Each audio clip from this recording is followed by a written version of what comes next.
네, 우리 말씀 같이 보겠습니다. 말씀은 예레미야서 7장 1절부터 12절 말씀입니다. 예레미야서 7장 1절부터 12절입니다.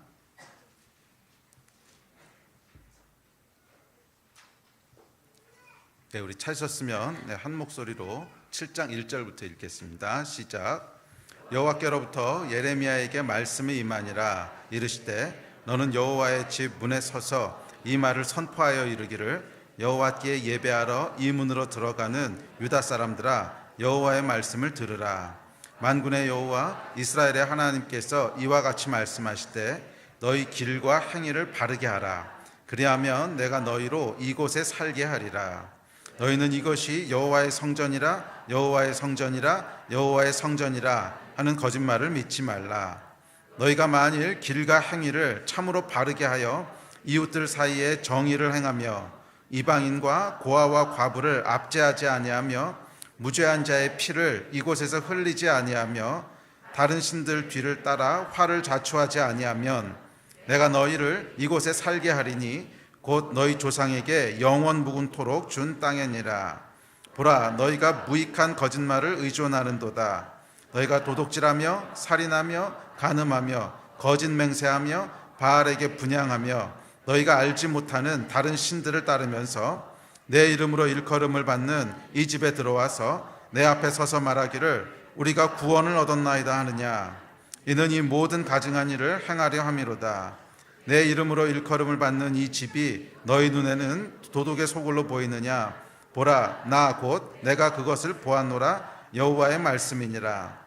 너희는 내가 처음으로 내 이름을 둔 처소 실로에 가서 내 백성 이스라엘의 악에 대하여 내가 어떻게 행하였는지를 보라. 아멘. 저희가 예레미야서를 계속 살펴보고 있습니다. 예레미야서 7장부터는 예레미야의 세 번째 예언이 시작됩니다. 예레미야서 전반부인 1장부터 25장까지는 12편의 예언으로 구성되어 있다고 했지요.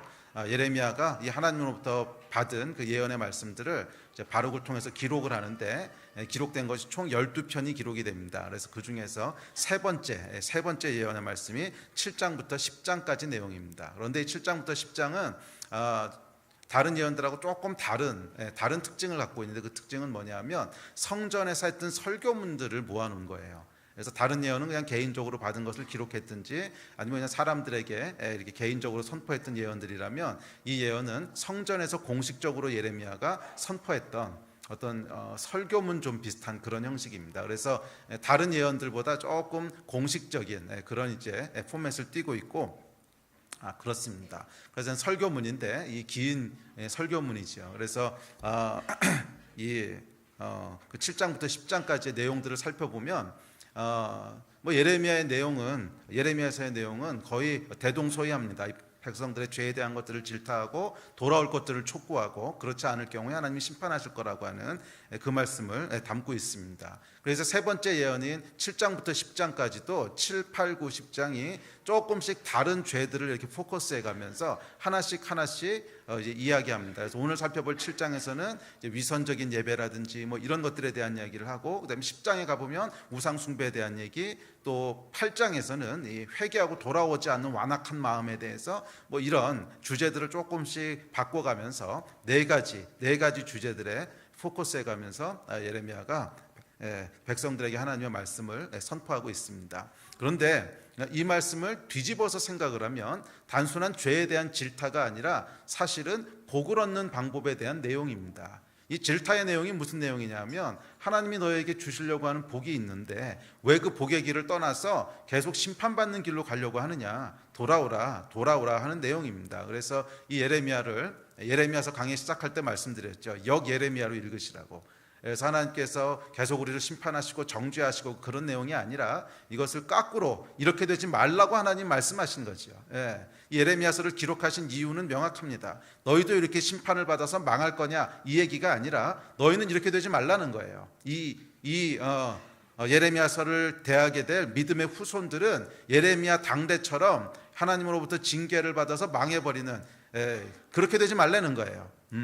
이 말씀을 거울 삼아서 너희는 다른 역사를 만들고 너희는 다른 결과를 만들어낼 수 있다고 하는 것이 예레미야서가 기록된 진짜 이유입니다. 그렇기 때문에 이 말씀을 거꾸로 읽게 되면 복을 받는 길에 대한 말씀들을 저희에게 전해주고 있는 것입니다. 그래서 오늘 7장 말씀을 살펴보면서 이 7장도 여러분 그 뒷부분에 시간이 없어서 읽지 못했는데 계속 반복되는 것이 있습니다. 복이에요. 복.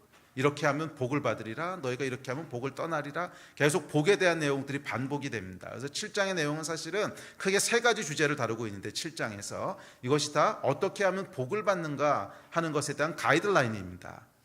물론 표현은 너희가 이렇게 하면 징계를 받을 거라고 표현이 돼 있지만 그것을 거꾸로 돌이켜서 읽으면 너희가 이런 길에서 벗어나면, 너희가 이런 징계로부터 벗어나면 복을 얻게 된다고 하는 복에 대한 가이드라인인 줄 믿습니다.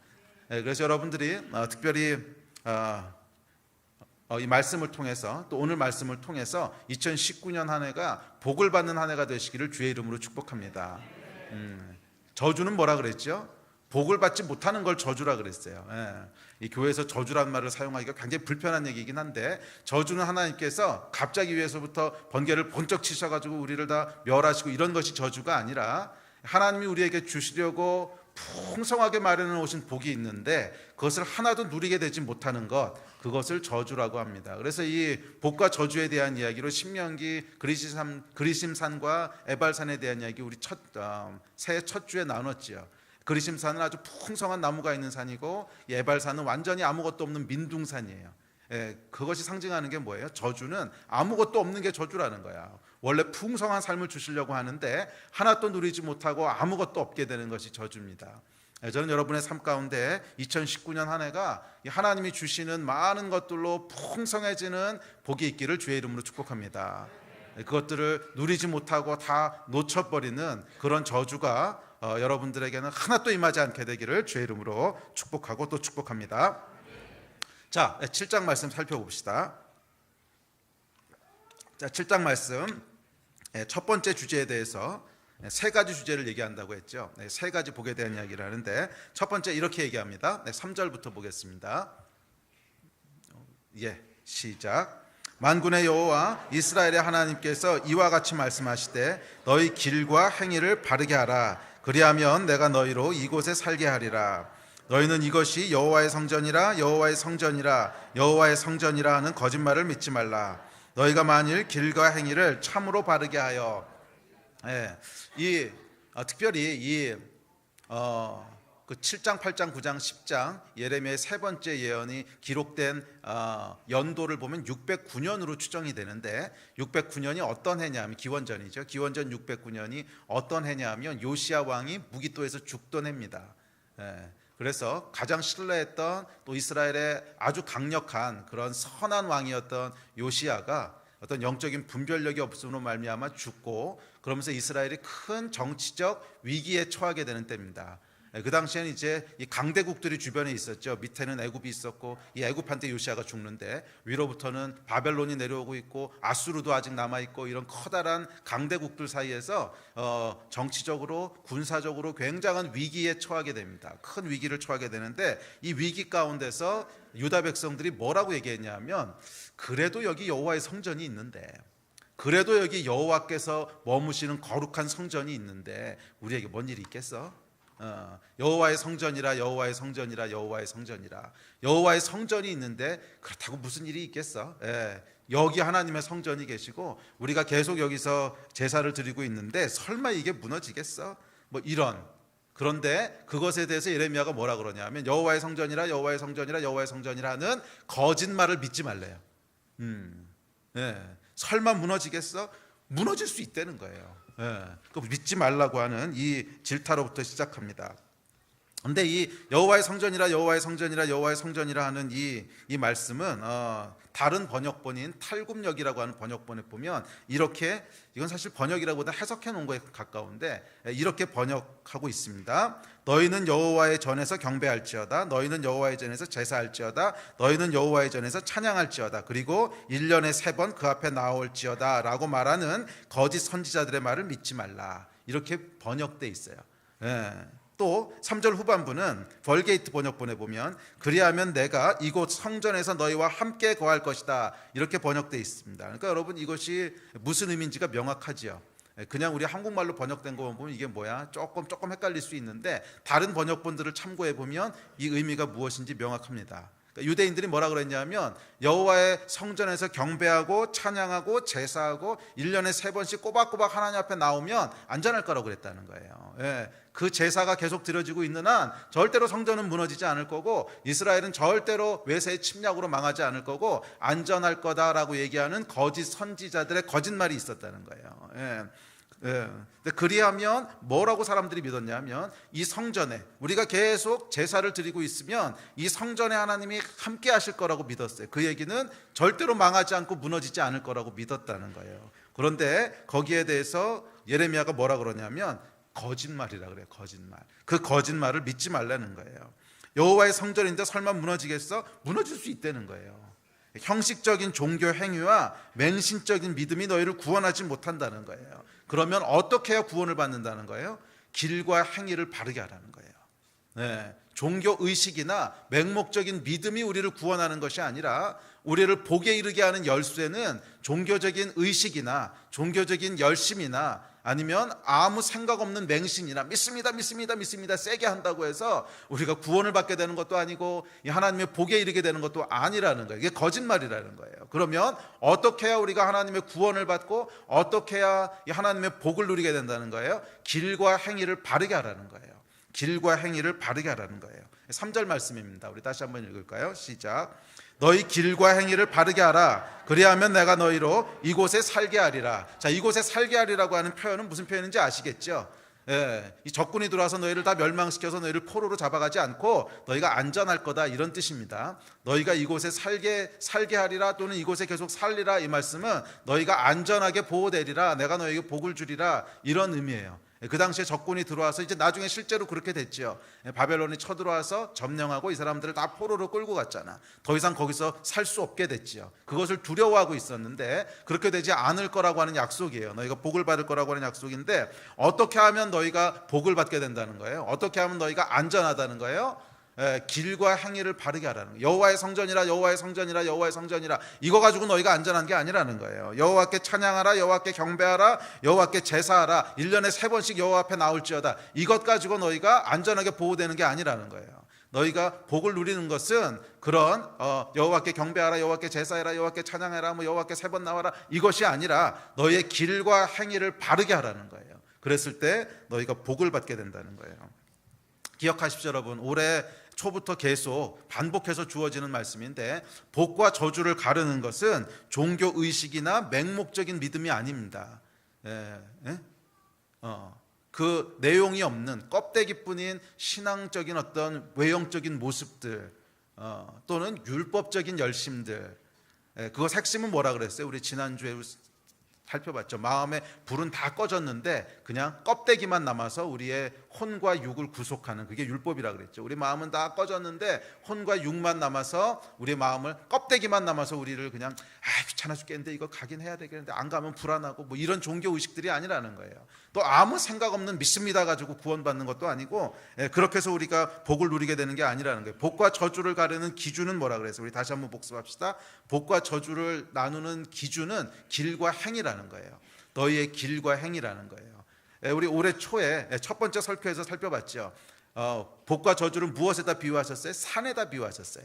그리심산과 에발산. 그래서 그리심산에 올라가서는 복을 선포하고 에발산에 올라가서는 저주를 선포하라 그러셨어요. 그런데 이 두 산은 딱 한꺼번에 눈에 보이는 산입니다. 한쪽은 아주 풍성하고 그 나무가 무거진 이제 그런 산이고, 한쪽은 민둥산이에요. 그래서 누가 봐도 복이 뭐고 누가 봐도 저주가 뭔지를 한눈에 알 수 있는 산이었는데 그 산에서 복과 저주를 선포하게 하셨어요. 이유가 뭡니까? 복과 저주가 무엇인지를 우리에게 가르쳐 주시는 거예요. 그것은 움직일 수 없는 거라는 거예요. 하나님이 복을 두신 곳이 있고 하나님이 저주를 두신 곳이 있는데, 저주를 두셨다는 표현은 조금 조심스러운데, 그러니까 복을 두신 곳이 있고 복을 안 두신 곳이 있는 거야. 그러니까 이게 저주지요. 그런데 어느 길로 가냐에 따라서 결국 그리심산으로 가는 길을 택해서 계속 가는 사람은 결국 그리심산에 가는 거고, 에발산으로 가는 길을 택해서 계속 가는 사람은 결국 에발산에 이른다는 거예요. 설령 믿음이 좀 부족하고 마음이 좀 연약하고 그래도 의심이 있고 뭐 그럴지라도 하여간 하여간 그리심산 쪽으로 계속 걸어가는 사람은 결국 복에 이르게 되는 거고, 아무리 뭐 대단한 믿음이 있고 뭐 헌금도 엄청 많이 하고 그런다고 할지라도 그의 길과 행위가 계속 에발산 쪽으로 가고 있으면 결국 어디 다다른다는 거예요? 에발산에 다다른다는 거예요. 그러면 여러분, 성전이라 이런 종교적인 열심을 가지고 복과 저주가 갈라지는 것이 아니라는 거예요. 자, 그렇다면 무엇에 의해서 갈라집니까? 복과 저주는 길과 행위에 의해서 갈라진다는 거예요. 그러면 여러분의 길과 행위를 바르게 했을 때 2019년이 복에 이르게 되는 한 해가 될 줄로 믿습니다. 자, 그렇다면 길과 행위는 구체적으로 뭘까요? 길과 행위를 바르게 하라는 것의 구체적인 내용은 무엇입니까? 5절부터 7절까지 명확하게 명시해 놨습니다. 같이 읽어봅시다. 자, 시작. 너희가 만일 길과 행위를 참으로 바르게 하여 스탑. 그 뒤에 나오는 것이 길과 행위를 참으로 바르게 하는 내용이 뭔지를 설명하는 거죠. 그죠? 제 얘기가 아닙니다. 성경을 잘 따라오세요. 너희가 참으로 길과 행위를 바르게 하여 하면서 쭉 나오는 것이 길과 행위를 바르게 한다는 것에 대한 설명이지요. 자, 무엇인지 살펴보겠습니다. 시작.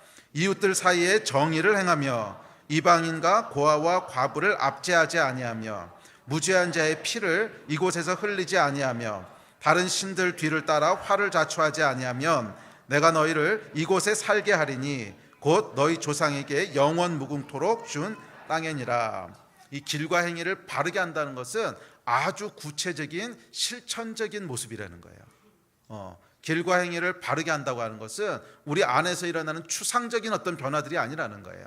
굉장히 실천적인 모습들이라는 거예요. 특별히 이웃들과의 관계에 있어서 어떻게 할 것인가, 이웃들과의 관계에 있어서 우리의 신앙이 어떤 실천적인 모습으로 나타날 것인가 하는 것이 길과 행위를 바르게 하는 거라는 거예요. 자, 첫째,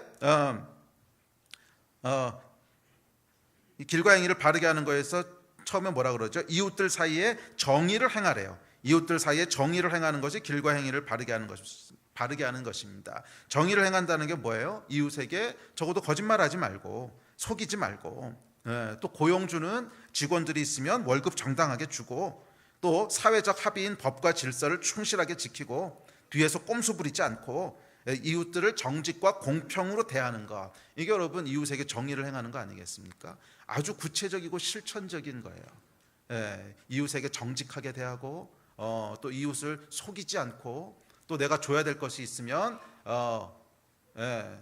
특별히 고용주 같은 경우에 뭐 월급을 준다든지 그거 정직하게 주고, 뭐 나만 엄청나게 갖고 직원들은 이렇게 부풀고 이러지 말라는 거예요. 정직하게 하라는 거예요. 공평하게 하라는 거예요. 또 두 번째 뭡니까? 복에 이르는 길과 바른 길과 행위는 이방인과 고아와 과부를 압제하지 말래요. 가난한 사람들을 잘 돌보라는 거예요. 오갈 데 없는 사람이 있으면 재우라는 거예요. 도움이 필요한 사람이 있으면 모른 척하고 지나가지 말라는 거예요. 교회 내에서도 여러분 굉장히 실천적인 얘기입니다.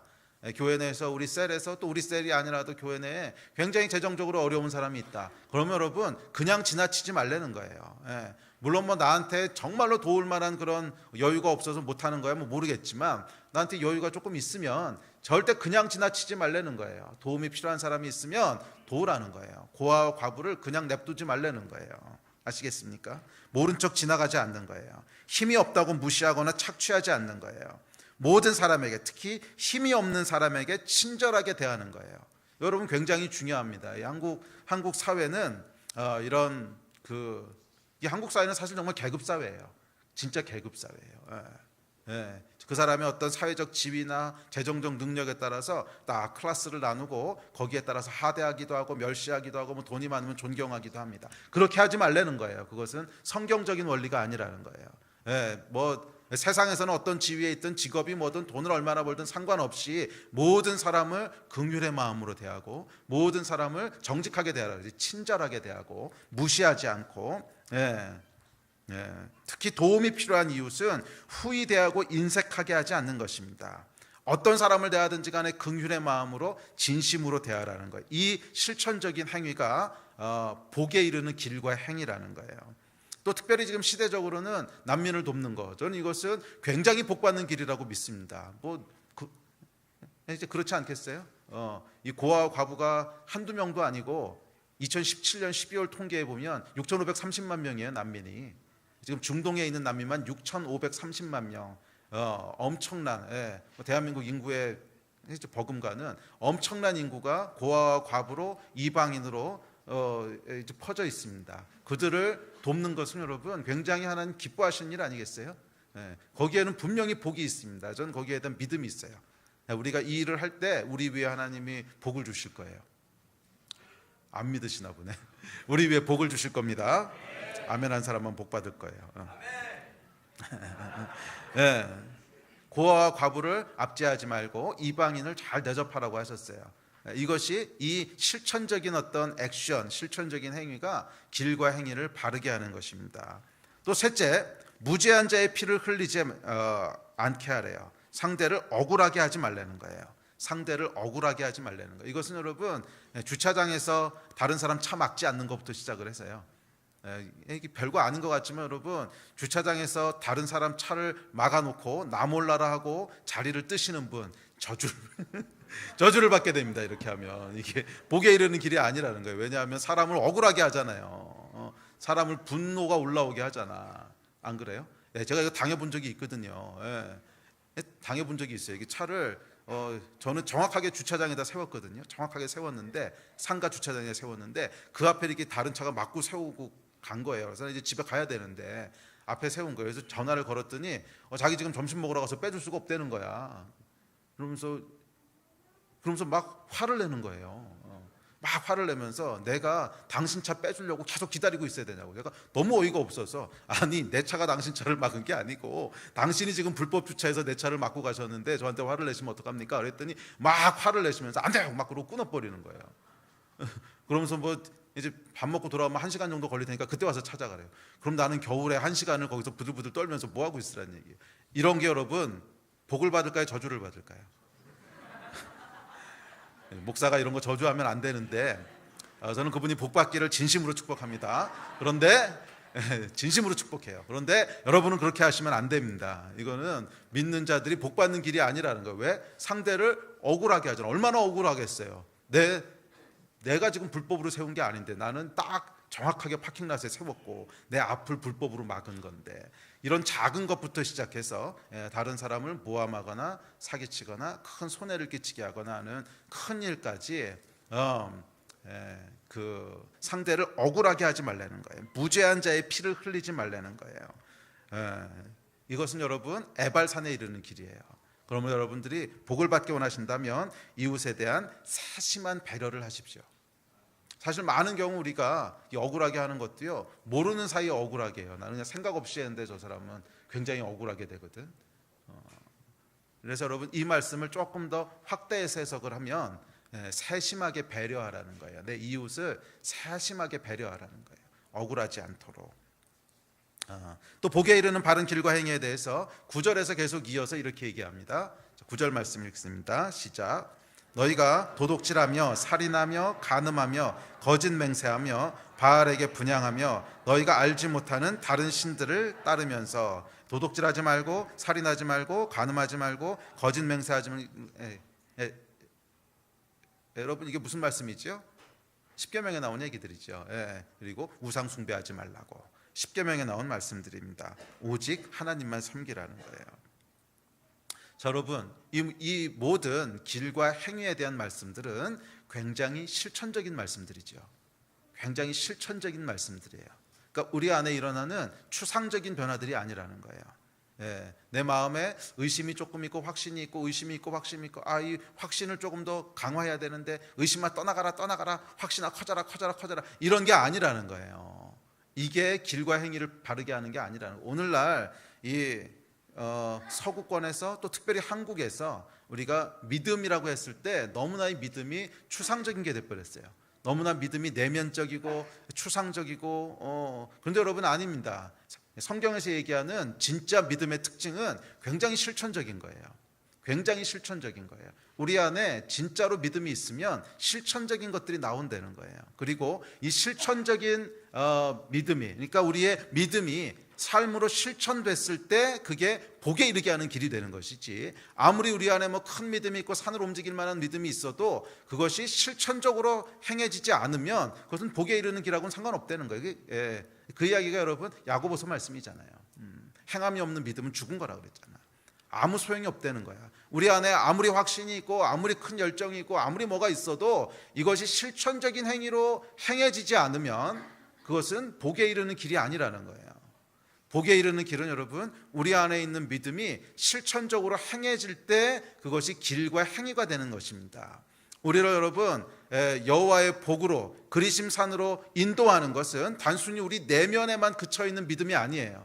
물론 믿음은 여기서부터 시작하는 것이 맞지만 이 내면에 있는 믿음이 삶에 실천적으로 행해졌을 때 그 길과 행위라 그랬잖아. 바른 길과 행위로 행해졌을 때 비로소 그리심산에 이르는 복에 이르는 그런 열쇠가 되는 줄 믿습니다. 2019년 한 해 동안에 여러분 삶 가운데 실천적인 믿음들이 충만해지기를 주의 이름으로 축복합니다. 자, 불행하게도 유다 백성은 복에 이르는 길과 행위를 따르지 않았습니다. 그저 여호와의 성전에 들어와서 제사를 드리면서 우리는 안전해, 여호와의 성전이라 여호와의 성전이라 여호와의 성전이라, 여기서 우리가 경배하고 제사하고 이제 그러고 있는데 설마 여기가 무너지겠어? 우리는 괜찮아. 스스로 안위했습니다. 이것이 8절, 9절, 10절 내용입니다. 자, 8, 9, 10절 같이 읽습니다. 시작. 보라, 너희가 무익한 거짓말을 의존하는도다. 너희가 도둑질하며 살인하며 간음하며 거짓 맹세하며 바알에게 분향하며 너희가 알지 못하는 다른 신들을 따르면서 내 이름으로 일컬음을 받는 이 집에 들어와서 내 앞에 서서 말하기를 우리가 구원을 얻었나이다 하느냐. 이는 이 모든 가증한 일을 행하려 함이로다. 삶은 그렇게 말씀에서 벗어나 있으면서 성전에 와서 제사만 드리면 괜찮다고? 그런 무익한 거짓말을 의존하지 말라는 거예요. 괜찮지 않다는 거예요. 하나님의 길에서 벗어나 있는 것은 여러분 결코 괜찮지 않습니다.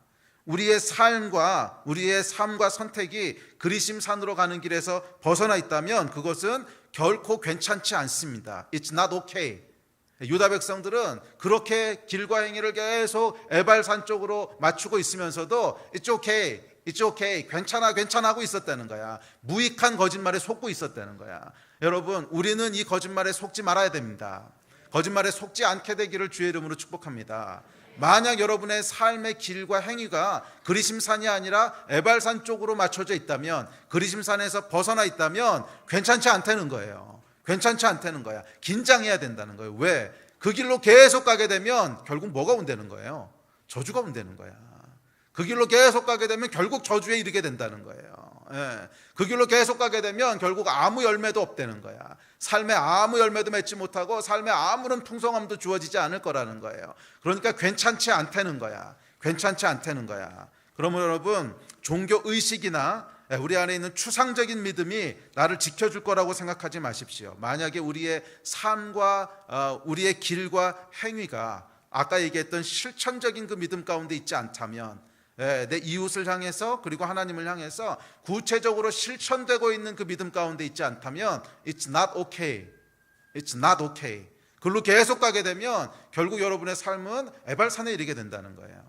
이 거짓말에 속지 마시기를 주의 이름으로 축복합니다. 정말 여러분의 삶이 2019년 한 해가 충만한 복에 이르는 삶이 되기 원하신다면 실천적 신앙, 실천적인 믿음이 여러분의 삶을 주도하도록 하십시오. 하나님께서는 우리의 예배가 우리의 길과 행위라는 실천과 어긋나 있을 때 그 예배를 받지 않으십니다. 우리의 드려지는 예배가 길과 행위라는 실천적 신앙과 어긋나 있으면 그 예배를 받지 않으십니다. 왜냐하면 그 예배에는 우리의 마음이 실려 있지 않기 때문에 그래요. 우리의 마음은 여러분 어디 실려 있는지 아십니까? 길과 행위라는 실천 속에 우리 마음이 실려 있는 거예요. 진짜 마음이 실려 있는 사람은요, 그 일을 해요. 진짜 마음이 있는 사람은 그 일을 한다고. 이게 신앙뿐만 아니라 여러분 다른 삶의 원리도 마찬가지 아닙니까? 진짜로 그 마음이 있는 사람은 결국 그 일을 한다고. 진짜로 그 마음이 있는 사람은 결국 그 일을 해요. 그렇습니까? 진짜로 마음에 있는데 계속 안 하고 있어. 이런 사람은 없어. 그건 마음이 없는 거야. 진짜로 마음에 있으면 그게 무엇이 됐든지, 맛집이 됐든지 뭐 새로 나온 자동차가 됐든지 아니면 스마트폰이 됐든지 하여간 진짜로 그것에 대한 마음이 있는 사람은 결국 그 일을 합니다. 그래서 여러분, 우리 마음은 어디 실려 있는 거냐면 실천적인 것에 실려 있는 거예요.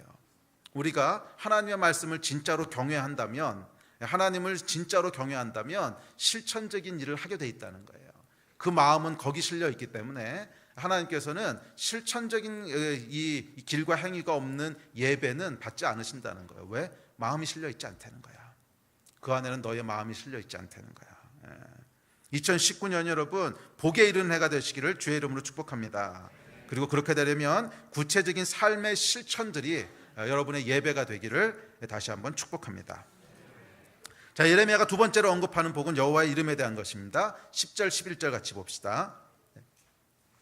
시작. 내 이름으로 일컬음을 받는 이 집에 들어와서 내 앞에 서서 말하기를 우리가 구원을 얻었나이다 하느냐. 이는 이 모든 가증한 일을 행하려 함이로다. 내 이름으로 일컬음을 받는 이 집이 너희 눈에는 도둑의 소굴로 보이느냐. 보라, 나 곧 내가 그것을 보았노라. 여호와의 말씀이니라. 네, 이 여러분 유다 백성이 여호와의 이름을 가볍게 여겼다는 거예요. 도둑의 소굴로 만드느냐, 구체적으로 어떻게 도둑의 소굴로 만드는지는 잘 모르겠어요. 근데 하여간 유다 백성이 성전에 와 있으면서도 여호와의 이름을 별로 무겁게 생각하지 않았다는 거예요. 별로 무겁게 생각하지 않았다는 거예요. 여호와의 이름을 무겁게 생각했다면 성전에 그렇게 나올 수는 없다는 거예요. 이 성전은 어떤 곳이냐면 여호와의 이름을 두신 곳입니다. 이름에 대해서 우리가 지난주에 살펴봤죠. 이름은 단순한 호칭이 아니라 그 존재를 의미하는 영적 실체라고. 그 이야기는 이름, 그러면 그 이름에 대한 기억들이 있고 그 이름의 추억이 일으킨 어떤 의미들이 있고 그래서 감정이 일어나고 의지적으로 뭔가 행하게 되는 영적인 실체가 있죠. 성전은 여러분 대표적으로 여호와께서 그 이름을 두신 곳입니다. 그래서 성전에 딱 가는 순간 뭐가 리마인드 되는 거예요? 아, 하나님이시지. 아, 여호와 하나님이 여기 계시지. 우리 민족을 이렇게 구원하셨던 분, 우리에게 이런 은혜를 끼치셨던 분, 이런 권위와 이런 파워가 있으신 분, 이 앞에 내가 내 삶을 다 들여서 섬겨야 되는 분, 뭐 이런 영적인 실체가 역사하는 곳이 뭐예요? 성전이에요. 네. 성전보다 더 크게 여호와의 이름에 대해서 역사하는 영적인 실체는 없어요. 있죠? 이해되세요? 적어도 이 당시 유다인들에게 있어서 성전보다 더 크게 여호와의 이름의 실체가 있는 곳은 없다는 거예요.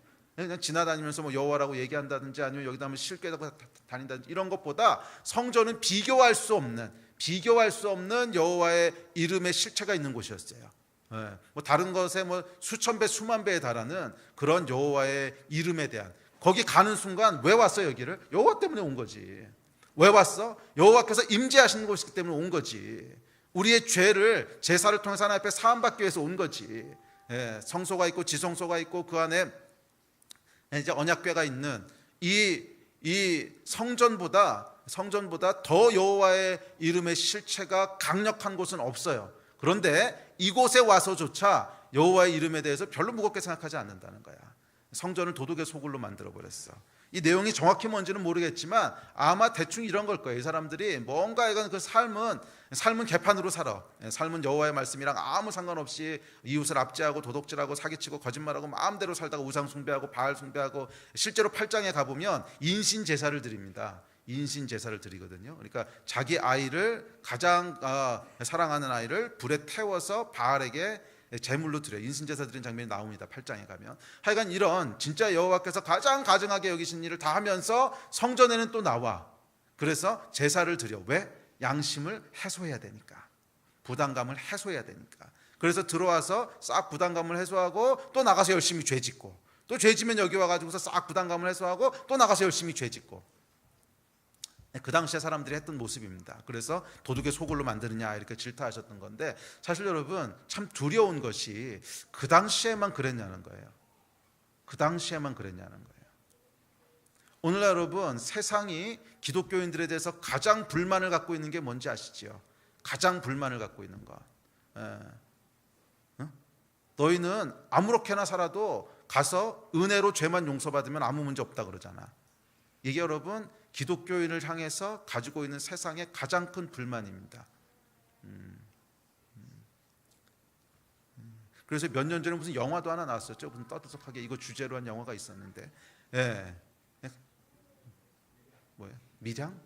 좀 못 봤어요. 그 영화 유명한 영화였는데, 그게 약간 하나님에게 용서받았다 해서 나는 괜찮다 그랬는데 피해자 입장에서는 괜찮지 않은 거야.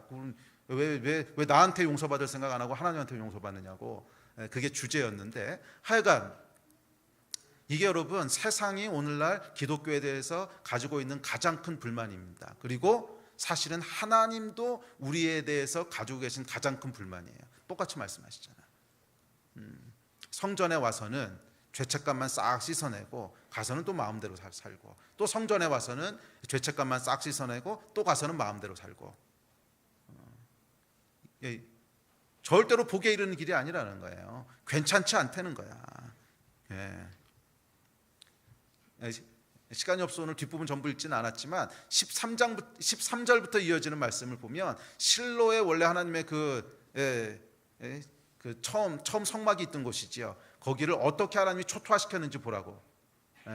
너희가 그 길과 행위가 나로부터 가증한 것으로 멀어져 있을 때 내가 어떻게 초토화시켰는지 보라고. 하나님 그 말씀하십니다. 이거 하나님 싫어하신다는 거예요. 싫어하신다는 거예요. 성전을 그런 용도로 쓰면 안 된다는 거예요. 그러니까 그건 여러분 여호와의 이름을 가볍게 여기는 거라는 거야. 여호와의 이름을 가볍게 여긴다는 거야. 여러분 여호와 하나님의 그 존전 앞에 나오는데 어떻게 그러니까 그 이름을 진짜로 무겁게 생각하는 사람은 우리의 죄를 가지고 감히 어떻게 하나님 앞에 나갑니까? 이건 도저히 상상할 수 없는 일이야. 그런데 예수 그리스도의 십자가 공로로 말미암아 그 앞에 나아간다고 하는 무엇과도 바꿀 수 없는 감사와 은혜와 감격이 있는 사람은 그 똑같은 일을 하고 또 돌아가고 똑같은 일을 하고 또 돌아가고 똑같은 이렇게 할 수가 없다는 거예요. 그건 이미 그 안에 여호와 하나님이 없는 거야. 전혀 여호와 하나님의 이름을 무겁게 생각하지 않는 거야. 전혀 무겁게 생각하지 않는 거야. 그런 사람은 여러분 복을 받을 수 없다는 거예요. 진짜 여러분들이 복을 누리기 원하신다면 여호와 하나님의 이름을 가볍게 생각하지 마시기를 축복합니다. 여호와 하나님의 이름을 가볍게 생각하지 마시기를 축복합니다. 복을 주시는 분은 여러분 여호와 하나님 한 분이세요. 그리고 그 복은 여호와를 어떻게 대하는가, 여호와의 이름을 어떻게 대하는가에서 결정됩니다. 오늘 저와 여러분은 여호와의 이름을 어떻게 대하고 계십니까? 그 이름이 여러분에게는 가벼운 이름입니까? 무거운 이름입니까? 여호와 하나님의 이름이 여러분에게는 살아있는 이름입니까? 아니면 불 꺼진 죽은 이름입니까? 그 이름이 여러분에게는 감격스러운 이름입니까? 아니면 부담스러운 이름입니까? 그 이름이 여러분의 마음을 불을 일으키는 이름입니까? 아니면 그 이름은 아무런 의미 없는 무덤덤한 이름입니까? 여러분에게 여호와의 이름은 어떤 이름입니까? 또한 여러분은 여호와의 이름을 두신 곳을 어떻게 대하고 계십니까? 교회는 여러분, 물론 구약의 성전하고 다릅니다. 그렇지만 교회가 여호와의 이름을 두신 곳이라는 면에서는 똑같습니다. 교회는 여러분 여호와 하나님께서 당신의 이름을 두신 곳입니다. 이게 뭐예요? 교회에 나올 때마다 맞아 하나님, 맞아 예수님, 그 이유 때문에 교회에 나오는 거지 뭐 다른 이유 없잖아요. 그래서 여호와 하나님의 이름이 우리 가운데 일으키는 어떤 기억들, 의미들, 또 그것이 가지고 오는 감정들, 의지적인 결단들, 이런 영적인 실체가 있지요. 그래서 교회는 여호와 하나님께서 그 이름을 두신 곳입니다. 그렇다면 여러분은 이 여호와께서 당신의 이름을 두신 곳인 이곳을 대할 때 어떻게 대하십니까? 어떤 마음으로 대하시고 또 이곳에 나오실 때 어떤 기대를 가지고 오십니까? 그것이 여러분 복과 저주를 가른다는 거예요. 그래서 여러분 진짜로 복 받는 사람들을 보면 그 복은 꼭 영적인 복만 얘기하는 것이 아닙니다. 우리 뒤에 가서 조금 더 얘기할 텐데 우리가 이 세상을 살아가면서 누리게 되는 모든 삶을 포괄한 것인데 진짜 복 받는 사람들을 보면 하나님을 진심으로 섬기고 그리고 교회에 대해서도 진심으로 섬겨요. 교회를 정말 소중하게 생각해요. 귀하게 생각하고 소중하게 생각하고 이 교회를 세우는 것이 그 사람 삶 가운데 아주 중요한 의미를 갖고 있어요. 왜? 여호와의 이름을 두신 곳이니까. 그렇지 않습니까? 여호와의 이름을 두신 곳인데 난 거 별로 중요하지 않아. 뭐 교회 어떻게 되든지 말든지. 거기에 대해서 과연 하나님이 뭐라고 평가하실까 한번 생각해 보세요. 내가 내 이름을 둔 곳인데 물론 교회가 부패하고 타락했을 때 교회를 바로 세우기 위해서 열심히 뭐 그런 걸 얘기하는 것이 아닙니다. 그건 다 좋은 것이지. 근데 교회에 대해서 관심이 없는 것 말이야. 관심이 없는 것 말이야. 이건 여러분 절대로 하나님께서 복을 주시겠다고 약속하실 수가 없습니다. 왜? 여호와의 이름을 두신 것이거든. 그곳을 여러분 어떻게 대하고 계십니까? 또는 구약의 성전과 똑같이 혹시 교회 나오는 것이 우리의 양심을 씻어내기 위해서 나오는 것은 아닙니까? 이건 여러분 복 받는 길이 아니라는 거예요. 여호와의 이름을 여러분 가볍게 대하지 마십시오. 여호와의 이름을 두신 곳을 가볍게 대하지 마십시오. 여호와의 이름을 두신 곳을 무겁게 생각하시고 중요하게 생각하시고 소중하게 생각하실 때 거기에 하나님께서 복을 더해 줄 줄 믿습니다. 아멘. 자, 마지막 세 번째, 복에 대한 세 번째 이야기는 22절과 23절입니다. 우리 두 절 같이 읽습니다. 자, 시작. 사실은 내가 너희 조상들을 애굽 땅에서 인도하여 낸 날에 번제나 희생에 대하여 말하지 아니하며 명령하지 아니하고 오직 내가 이것을 그들에게 명령하여 이르기를 너희는 내 목소리를 들으라. 그리하면 나는 너희 하나님이 되겠고 너희는 내 백성이 되리라. 너희는 내가 명령한 모든 길로 걸어가라. 그리하면 복을 받으리라 하였으나. 처음에 하나님께서 출애굽하시고 나서 많은 사람들은 율법을 주셨다고 생각을 하는데 번제를 이렇게 하고 뭐 제사는 이렇게 지내고, 근데 예레미야서에 보면 하나님께서 그 얘기를 하신 게 아니라는 거예요. 율법을 주신 것 자체가 핵심이 아니었다는 거예요. 그러면 너희는 내 말을 들으라 하는 게 핵심이었다는 거야. 그 율법을 주신 것은 이 율법을 다 지키면 복을 받는다 이런 뜻이 아니라 너희가 내 말을 지키면 복을 받는다는 뜻이었다는 거야. 그러니까 이 하나님이 빠져버린 율법은 아무 의미가 없는 거라는 거예요. 우리 지난주에도 얘기했죠. 우리 안에 여호와 하나님의 이름에 대한 불이 다 꺼졌어. 그리고 껍데기만 남아있는 종교 행위, 그것은 우리의 혼과 육을 구속하는 것이지 영적인 실체가 아니라는 거야. 구약에서 주어졌던 율법도 똑같은 의미라는 거야. 하나님께서 많은 율법을 맞아요 시내산에서 주셨어요. 그렇지만 이 예레미야에서 보면 하나님 뭐라 그러시냐면 내가 준 것은 율법이 아니었다는 거야. 내가 준 것은 번제를 어떻게 드려야 되고 희생제를 어떻게 드려야 되고 이게 핵심이 아니었다는 거야. 번제와 희생에 대하여 말하지 아니었다는 거야. 번제와 희생에 대해서 명령한 게 아니었다는 거야. 내가 진짜 말한 것은 오직 내가 이것을 그들에게 명령하여 이른 것은 너희는 내 목소리를 들으라. 내 말을 따르라. 하나님의 말씀을 따르라고 하는 것을 명령하신 것이지 율법 자체를 따르라고 말씀하신 것이 아니라, 이 차이를 여러분 아시겠어요? 하나님께서 당신의 말씀을 따르라고 말씀하십니다. 복에 이르는 약속은 뭐냐면 하나님이 말씀에 순종하는 거예요. 순종하는 게 결국 복에 이르는 길입니다. 이 언약의 내용을 보면 하나님께서 두 가지로 언약을 하시는데, 첫째 너희가 내 목소리를 들으라. 그리하면 나는 너희 하나님이 되겠고 너희는 내 백성이 되리라. 관계에 대한 언약이었고, 둘째는 너희가 내 명령한 모든 길로 걸어가라. 그리하면 복을 받으리라. 복에 대한 언약이었어요.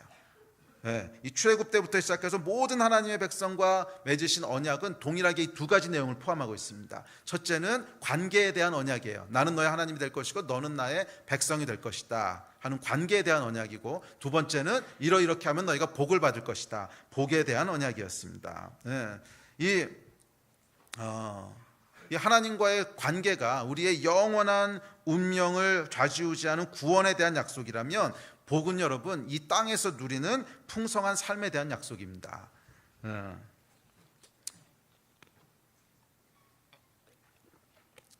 그 신앙이 여러분 자칫 극단으로 흘러가게 되면 어떤 오해들을 하게 되냐면, 이 땅에 있는 것들은 다 의미 없는 것이라고 생각하는, 그러니까 이걸 이원론이라고 그러죠.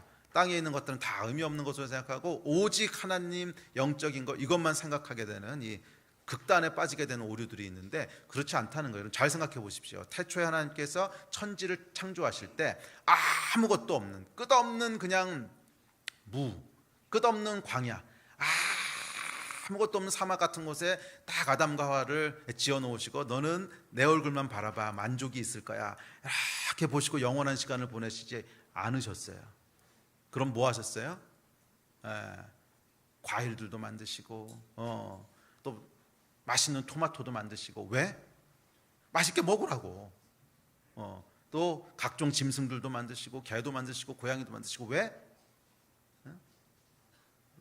즐기라고. 개하고 고양이 얼마나 예뻐요. 아이고 예쁘다. 행복하게 누리라고. 또 아름다운 산도 만드시고 강도 만드시고 바다도 만드시고. 왜? 보고 행복하라고. 잘 생각해 보세요, 여러분. 태초에 하나님이 천지를 창조하실 때 아무것도 없는 그냥 이 황무지 같은 곳에 딱 아담과 두 명만 만들어 놓으시고 너는 나로 말미암아 만족을 얻을 거야 그러고 이렇게 쳐다보고 이러고 영원의 시간을 보내도록 창조하지 않으셨다는 거예요. 예, 아담과 하와를 위해서 수많은 것들을 만드셨다는 거예요. 아름다운 자연도 만드시고 맛있는 음식도 만드시고 과일도 만드시고 꽃도 만드시고 뭐 짐승도 만드시고 각양각색의 것들을 만드셨어요. 왜? 아담과 하와에게 누리라고. 이것이 여러분 복이에요. 복. 풍성함이 복이라 그랬잖아요. 풍성한 것들을 누리도록 만드셨다는 거야. 풍성한 것들을 누리도록 만드셨다는 거야. 그게 하나님이 창조하신 복입니다. 그래서 여러분 이 하나님의 언약에도 보면 이 두 가지 것을 같이 항상 말씀하세요. 하나님과의 관계에 대해서 1차적으로 말씀하십니다. 왜냐하면 그것이 우리의 영원한 존재를 결정하는 것이기 때문에 그래요. 이것은 이 땅에서 누리는 복하고는 또 다른 차원의 어떤 운명이에요. 영원한 시간을 누구와 함께 보낼 것인가 하는 것을 결정하는 것이기 때문에 그것은 굉장히 중요한 무엇과도 바꿀 수 없는 의미가 있습니다. 그렇지만 그 언약에는 항상 두 번째가 따라와요. 또한 풍성한 복을 누리게 되는 언약이 있다는 거예요. 저는 여러분들이 2019년 한 해를 살아가시는 동안 하나님이 여러분의 하나님이 되시고 여러분이 하나님의 백성이 되는 이 놀라운 복이 있기를 주의 이름으로 축복합니다. 그러나 그 복뿐만이 아니라 이 땅을 살아가는 동안 하나님이 저와 여러분의 인생 가운데 허락하시고 주기 원하시는 그 풍성한 복들을 함께 누리시게 되기를 주의 이름으로 축복하고 또 축복합니다. 아멘. 우리 예배팀 앞으로 나오십시오. 그런데 여러분 이 하나님이 창조하신 이 땅의 복을, 이 풍성함을 누리는 길이 뭐라는 거예요? 하나님의 말씀에 순종하는 거라는 거예요. 내가 명령한 모든 길로 걸어가라 그리하면 복을 받으리라. 이건 여러분 너무 상식적인 얘기입니다. 천지를 지으신 분이 하나님이신데, 천지의 모든 원리를 정하신 분이 하나님이신데 이 하나님의 말씀대로 살아가지 않는데 어떻게 복이 있겠어요? 제가 잘 드는 예들 있잖아요. 물고기를 하나님이 만드실 때 물속에 있도록 만드셨어요. 그 말씀대로 살아가면 물고기는 행복하게 물속에서 살아요. 그런데 물고기가 어느 날 나는 이 말씀대로 살기 싫어. 나도 히말라야 산을 한번 올라가 봐야 되겠어. 그리고 물 밖으로 나오는 순간부터 개고생이 아니지. 개가 아니고 물고기니까 어고생을 하는 거예요. 나오는 순간부터 고생했다 조금 있다 죽는 거죠. 왜? 하나님의 말씀을 따르지 않았기 때문에. 이것이 여러분 창조주의 질서라는 거예요. 저희가 3월달부터 창세기를 좀 살펴보려고 하는데 이 하나님의 창조의 가장 중요한 제1원칙이 뭔지 아십니까? 질서를 만드시는 거예요. 창세기 1장 다시 보세요. 혼돈 가운데 질서를 주시는 거예요. 이 하나님이 창조하신 질서가 있다는 거야. 그런데 이 질서는 복을 누리게 하기 위해서 주신 거예요. 이 질서를 따라가면 풍성한 복을 누릴 수 있고 질서를 따라가지 않으면 복을 못 누리는 거지. 이 미물인 물고기도 그럴진데 사람의 인생이야 말할 것도 없지 않습니까? 저와 여러분의 인생이 풍성한 복을 누리기 원하신다면 여호와 하나님의 말씀을 순종하십시오. 여호와 하나님의 말씀을 순종하십시오. 이것에 어긋나는 사람은 정말 어리석은 사람이에요. 이 길을 벗어나는 사람은 어리석은 사람이에요. 그런데 우리 안에 있는 죄와 욕심이 여호와 하나님의 길에서 벗어나게 우리를 계속 끌어당기지요. 이 죄와의 싸움에서 여러분 지지 마세요. 2019년 한 해는 죄와의 싸움에서 승리하시고 그래서 여호와 하나님의 길에 서시기를 선택하세요. 그래서 하나님이 예레미야서를 통해서 약속하신 그 복이 여러분의 삶 가운데 충만하게 될 줄로 믿습니다. 그래서 2019년 한 해는 여러분들 가운데 여호와 하나님의 이름이 다시 한번 새롭게 되는 한 해가 되기를 축복하고 또 하나님께서 주시는 삶의 구석구석에 여호와 하나님의 풍요로운 복이 넘치기를 주의 이름으로 축복하고 그뿐만이 아니라 우리 지난주에도 살펴봤는데 금요일날도 살펴봤는데 여러분의 삶 가운데 기억하기 싫은 과거들이 있다면 괜찮아요. 하나님께서 다 덮으실 거예요. 금요일날 살펴봤죠. 할례에 대해서 다 덮어버리실 거예요. 여러분을 새 이름으로 부르시는 새 존재로 부르시는 그런 은혜가 있을 거예요. 여러분도 하나님을 새 이름으로 부르게 되는 복이 있고 하나님도 여러분을 새 이름으로 부르시는 새로운 시작이 되는 복이 있고 삶의 구석구석마다 우리 하나님이 주시는 풍성함이 넘치는 그런 2019년 한 해가 되기를 주의 이름으로 축복합니다. 아멘. 우리 자리에서 일어나서 같이 기도합시다.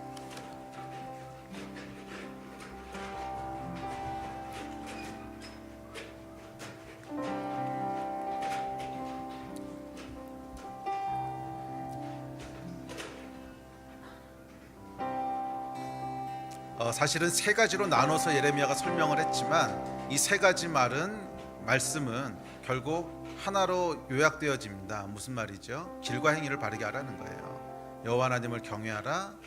경외해서 어쩌라는 거예요? 그 말씀대로 살라는 거지. 그 말씀을 따르라는 거지. 순종 다 같은 얘기죠.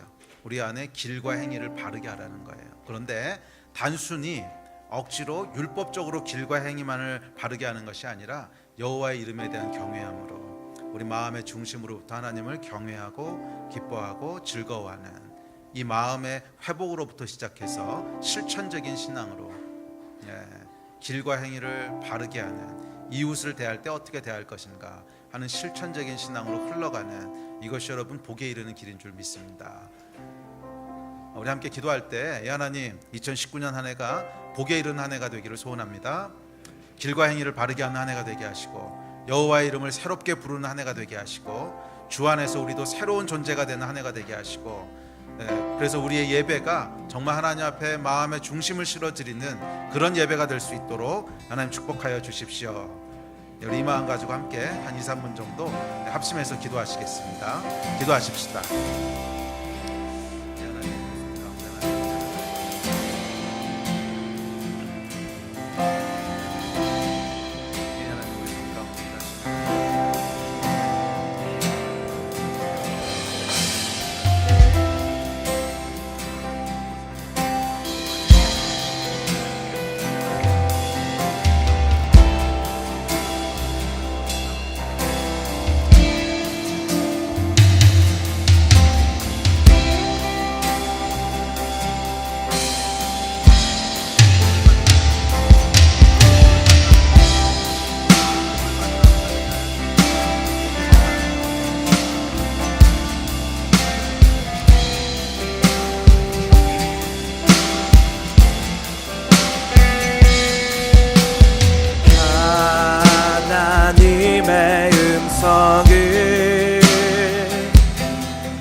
주신다네.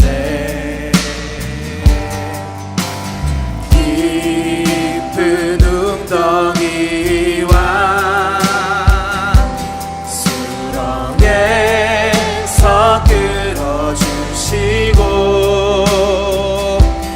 나의 발을 반석 위에 세우시사 나를 튼튼히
시작할 때 이찬이 좀 느렸으니까 끝날 때는 처지지 않게 빠르게 해라. 이게 빠른 거네요. 그래, 은혜 받으셨으니까 감사합니다. 우리 한 번만 더 찬양할 때는 아까 얘기했던 대로 좀 빠르게 처지지 않게 빠르게 기쁘게. 동의의 기쁨은 굉장히 슬픔인 것 같은데 우리 다시 한번 잘할 수 있을까요? 우리 잘하라고 박수 한번. 네. 그래, 우리 다시 한번 좀 빠르게 해보라고. 하나님의 아니 잘못 잡았어. 조금 더 빠르게. 하나님의 음성을 듣고자 기도하면 귀를 기울이고 나의 기도를 들어주신다네. 깊은 웅덩이와 수렁에서 끌어주시고 나의 발을 반석 위에 세우시사 나를 튼튼히 하셨네. 새 노래로 부르자 랄라라. 하나님께 올릴 찬송을 새 노래로 부르자. 하나님 사랑을 주를 의지하고